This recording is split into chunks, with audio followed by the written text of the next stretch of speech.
Good afternoon sa inyong lahat, mga kapatid, mga kababayan ko nandito sa Kuwait. Ngayong araw na to gumawa tayo ng maikling video kasi meron tayong isang suki na nasa Pilipinas, na yung mahal niya, yung kanyang kabiyak ay nandito sa Kuwait. Ngayong araw na to nandito tayo sa lugar ng Mahabula. Okay, so nakontak tayo ni Suki sa ating Facebook. Ang gusto niyan mangyari ay bilhan ng kanyang kabiyak dito sa Kuwait ng cake tsaka something na regalo na alam mo na, magagamit.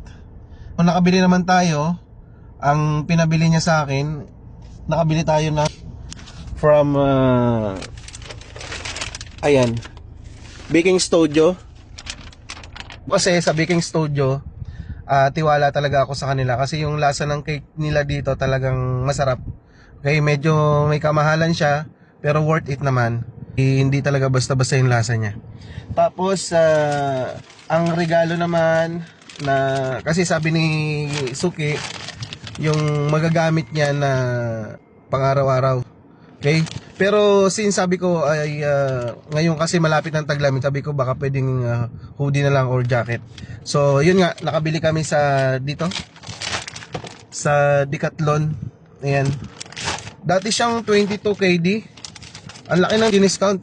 Ngayon nabili ko lang siya ng ng 11 KD. Adidas. Hindi ko na i-ano sa inyo kasi baka lalong magusot. Hindi ako marunong magtupi eh. Pasensya na, ito lang yung natin, walang box, pero okay na to. Importante dito, hindi siya nakalimutan ng mahal niya na nasa Pilipinas, di ba? Munting regalo lang, okay na yun. Kaya naman doon sa mga LDR dyan, kontakin nyo na ako nang bahala dyan. So ano mga gusto nyo ipabili or ipa-surprise sa inyong mga mahal sa buhay na nandito sa Kuwait. Kung meron kayong kapatid, nanay, tatay, kuya, o asawa, ayan. Kontakin nyo lang ako sa numero ko 50592921.